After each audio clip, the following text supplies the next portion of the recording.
I have always been anxious. It's just my nature. My father always worries about us a lot. I guess that's because he cares about us so much. I keep checking my BP. It feels like if I'm not cautious, my heart will fail.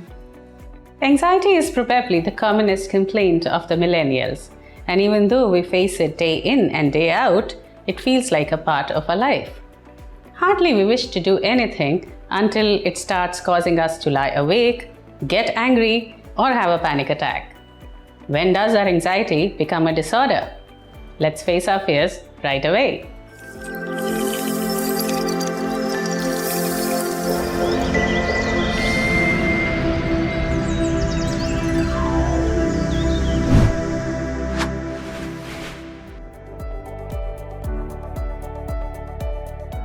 We have often come across people who become uncomfortable in crowded spaces like malls, metro trains, and cinema halls and avoid going there. They complain of feeling breathless or have palpitation and may become acutely panicked.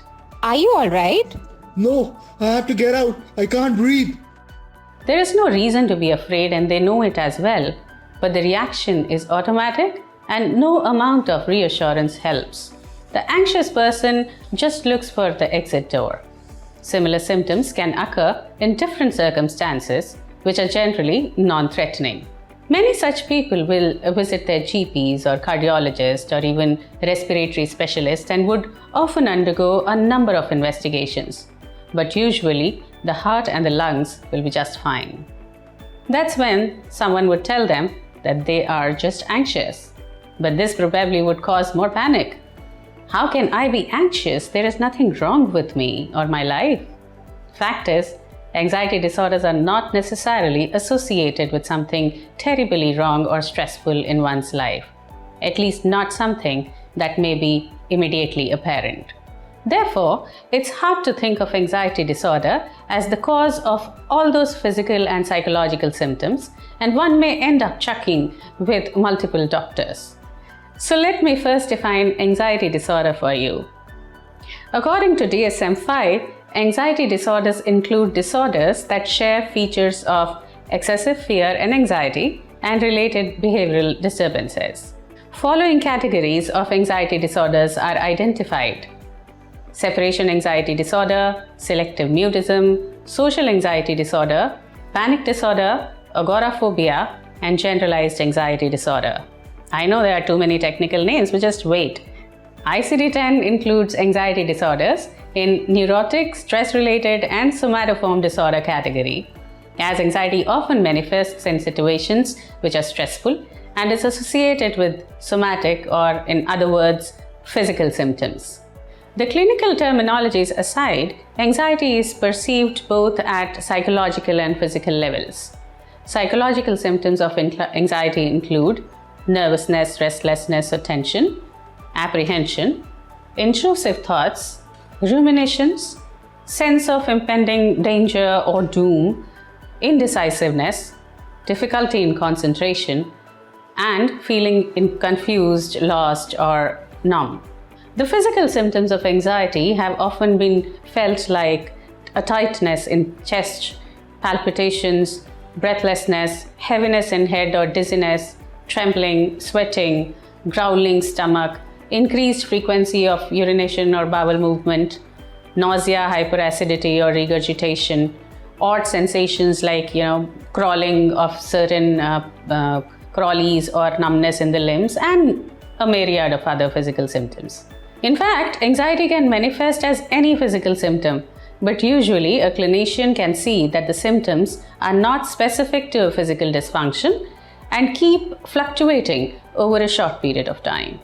These symptoms lead to behavioral issues which are as important in diagnosis of the disorder as the mental and physical symptoms.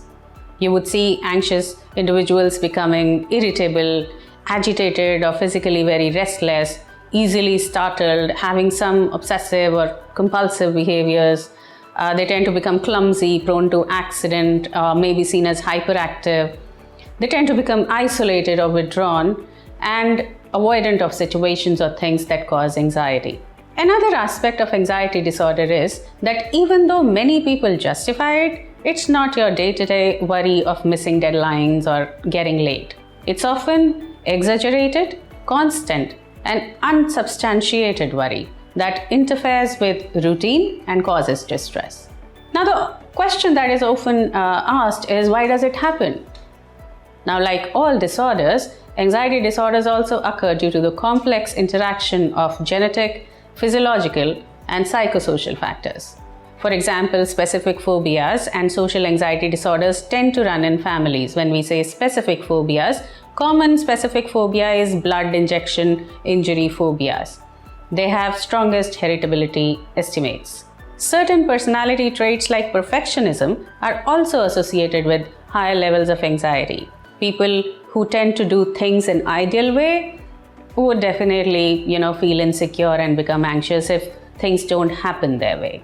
Now, how stress and anxiety are connected? If you recall our episode on stress in the last season, you would notice that increase in stress leads to symptoms that are of fear and anxiety.